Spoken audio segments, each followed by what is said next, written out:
Sa mga katik vloggers, mga subscribers, bago sa kaluma, mga supporters, mga dumaan, dumalaw at bumisita sa channel, lahat ng mga viewers, secret viewers at silent viewers, magandang araw. So ito, unboxing tayo.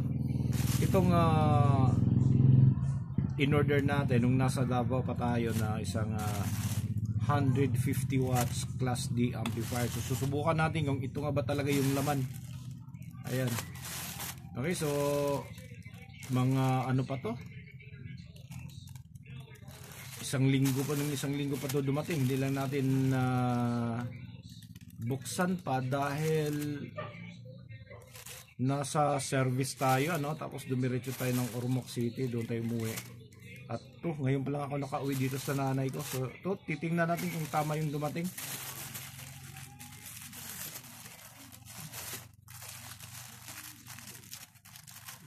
Sana tama at saka sana tutunog. Ito yung gagamitin natin pang modify doon sa dinala nating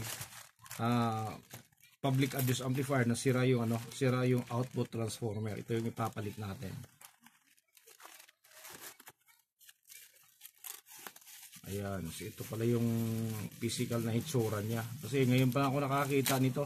Nakita ko lang to doon sa online store. Ayan. Siya 150 watts. Okay? So 150 watts siguro music power, hindi RMS. Ayan siya. Ayun, maayos naman yung board, matuwid. Hindi siya baluktot, yung iba kasi baluktot. Tapos napaka-minimal ng mga parts, so kung titingnan nyo, napaka-minimal niya. Ayan. Meron siyang 4 na filter dito. Tapos output inductor, 2. Ano lang to mono. Isang channel lang. Yung supply nito ay medyo mataas. Umaabot yata ito ng hindi ko kung lalagay ko na lang sa description kung hanggang ilang voltahe yung supply nito. Basta mahigit mahigit 26 volts yung kanyang supply voltage. Okay, so ito yung kanyang, sana ba yan? Jumper.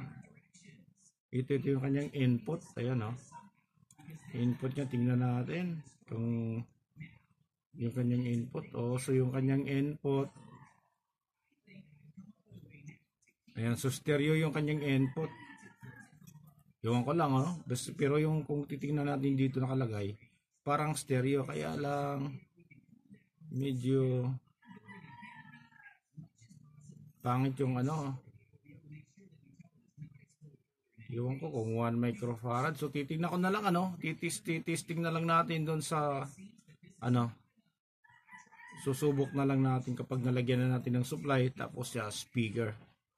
Ayan, tapos ito mukhang filter capacitor 4. Ayan so 470 microfarad, 30 volts. So yung inductor, ayan, medyo walang glue na nakalagay, kaya ganyan siya.